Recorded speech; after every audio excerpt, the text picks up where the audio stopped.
ஜீவாத்மா டிவி நேயர்களுக்கு அடியேன் உங்கள் சிவயோகி சிவசக்திமான் சுவாமிகள் வணக்கத்தை தெரிவித்துக் கொள்கிறேன். ஜீவாத்மா டிவி இது உங்கள் டிவி. இந்த பதிவில்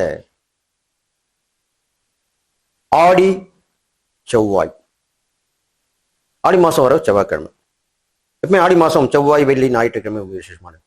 அதில் இந்த ஆடி மாதம் வரக்கூடிய செவ்வாய் ரொம்ப ரொம்ப விசேஷமானது.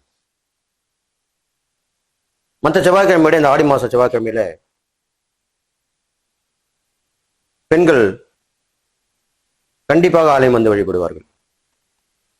மாங்கல்ய பலம் பெறுவதற்கும், கடன் வழக்கு பிரச்சனை தீர்வதற்கும், மண்பனை சம்பந்தமான விஷயங்கள் தீர்வதற்கும், எதிரிகள் தொல்லை நீங்குவதற்கும் வழிபாடு செய்து வருவார்கள். இதுல முக்கியமான ஒண்ணு இருக்கு, என்ன தெரியுமா? கல்யாணம் ஆகாத ஆண் பெண்களும் செவ்வாய்க்கிழமையிலே துர்க்கை அம்மனை வழிபட்டு வர வேண்டும். அதை பத்தி நம்ம சொல்ல போறேன். அப்ப துர்க்கை அம்மன் என்ன? ராகு கால துர்க்கை, ராகுக்கு உரிய அதிதேவதை துர்க்கை அம்மன் தான். இப்போ ஆடி மாதம் அம்மன் மாதம் சொல்லியிருக்கேன். அந்த அம்மன்ல துர்க்கையும் ஒரு முக்கியமான பிரதானமான தெய்வமாக கருதப்படுகிறது. அப்ப செவ்வாய்க்கிழமை மாலை 3 மணிலிருந்து 4:30 மணி வரைக்கும் ராகு காலம் உரியது. இந்த நேரத்திலே செவ்வாய்க்கிழமையிலே துர்க்கை அம்மன் கோயில் சென்று, பெரும்பாலும் கோயில் திறந்திருக்கும், ஏன்னா 3 நாள் ராகு கால பூஜை கண்டிப்பா செய்வாங்க துர்க்கை அம்மனுக்கு. அது ஒரு குரூப்பாவே இருப்பாங்க. குரூப்பா வந்து மகளிர் செஞ்சுட்டு வருவாங்க. அந்த ஆலயத்தில் உள்ள குருக்களும் இணைந்து அதற்குண்டான வழிபாடு செய்து நடத்தி கொடுப்பார்கள். பக்தருடைய பிரச்சனையை தீர்த்து வைப்பார்கள். அந்த ராகுகால துர்க்கைக்கு எலுமிச்சை பழ தீபம் போடுவார்கள்.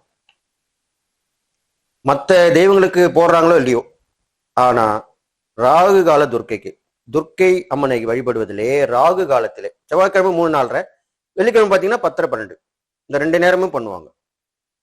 இப்ப நம்ம செவ்வாய்க்கிழமை பத்தி தான் சொல்றோம்.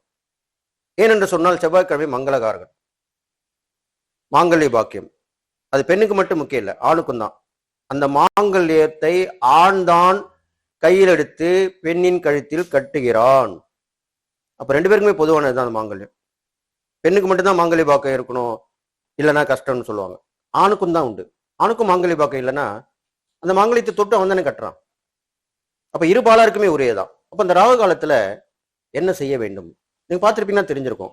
ஒரு எலுமிச்சம்பழத்துன்னு போவாங்க, அதை 2ஆ கட் பண்ணி சாறு பிழிந்து விட்டு அதை திருப்பி மஞ்சள் குங்குமம் பொட்டிட்டு அதிலே நல்லெண்ணெய் விட்டு திரி போட்டு தீபம் ஏற்றுவார்கள். 2 விளக்கு போடுவாங்க. நீங்க பார்த்திருப்பீங்க. அது எதற்கு? திருமண தடை உள்ளவர்களுக்கு, ஆண் பெண்களுக்கு. 2னா என்ன? கணவனும் மனைவியும், ஆணும் பெண்ணும் சேர்றதுனே 2 நாள் அதுதானே சிவன் சக்தி அப்படின்னு சொல்லப்பட்டிருக்கு. அப்ப அந்த திருமண தடைக்கு, மாங்கல்ய பாக்கியம் கிடைப்பதற்கு இந்த 2 விளக்குகள் போட வேண்டும். அதுவும் ஆலயத்தில் போட வேண்டும். நல்லா கேட்டுங்க. இந்த எலுமிச்சை பழ தீபம் இந்த பதிவுல சொல்றேன், வீட்டில் போடக்கூடாது. அதை நான் வேற ஒரு பதிவுல விளக்கமா சொல்றேன். வீட்டில எலுமிச்சை பழ தீபம் போடக்கூடாது. இதுல இன்னொரு விஷயமும் சொல்கிறேன். இந்த 2 தீபங்கள் திருமண தடைக்கு உரியது. ஆனால் ராகு கால துர்க்கை தானே சொல்றோம், ராகுக்கு அதிதேவதை துர்க்கன் தானே சொல்றோம். அப்பொழுது உங்களுக்கு ராகு தசை நடந்தாலும், ராகு புக்தி நடந்து வந்தாலும், ஜாதகத்திலே ராகுவால் தோஷங்கள் ஏற்பட்டிருந்தாலும், ஜாதகத்திலே ராகு பலவீனமாக இருந்தாலும் என்ன செய்ய வேண்டும் என்று தெரியுமா?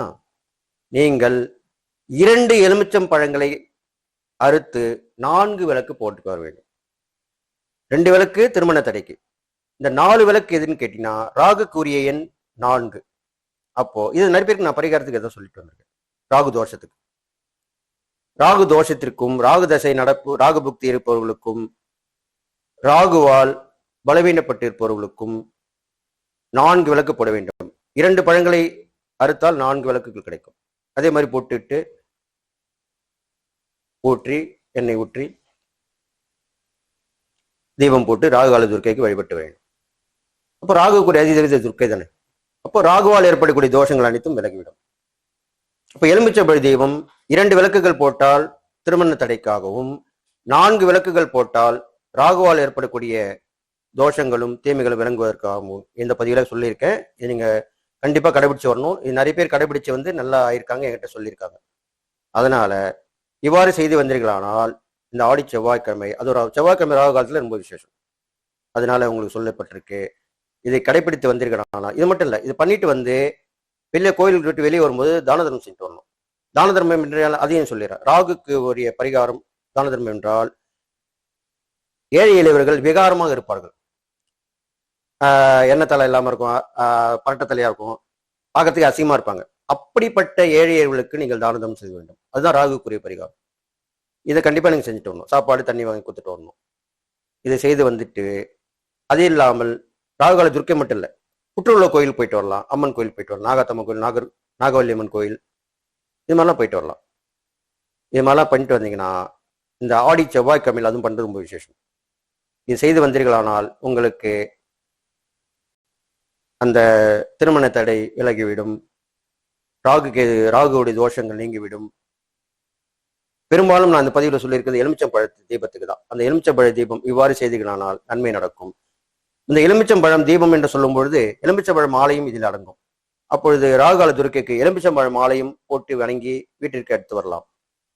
நல்லா கேட்டுங்க. அந்த அம்மனுக்கு போட்டு வந்த கனியை நீங்கள் எச்சில் படக்கூடாது, அருந்தக்கூடாது. நிறைய பேர் அப்படிதான் தப்பு பண்ணிடுங்க. அதை வந்து நீங்க அது முதல்ல இரும்பு படக்கூடாது, கத்தி படக்கூடாது, கத்திரிக்கோள் எதிலும் படக்கூடாது. அது மாதிரிதான் இருக்கணும். அந்த கனியை நீங்கள் தலைக்கடியில் வைத்து படுத்துக் கொள்ளலாம். 3 நாட்கள் வைத்து தூக்கி எறிந்து விடலாம்.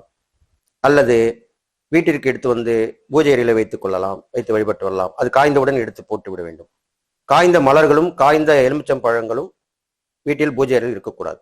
அது தீய சக்தியை ஏற்படுத்தி கொடுக்கும். இந்த பதிவில் சொல்லியிருக்கேன், கவனமா கேட்டுங்க. அதனால் எலுமிச்சம்பழத்தை பற்றி இதை விளக்கமாக சொல்லியிருக்கேன். நீங்க கேட்டு நடந்தீர்களானால் உங்களுக்கு நன்மை மேல் நன்மை ஏற்படும். எல்லா நாளும் பெற்று வாழ்வீர்கள் என்று வாழ்த்தி விடைபெறுகிறேன். நன்றி, வணக்கம்.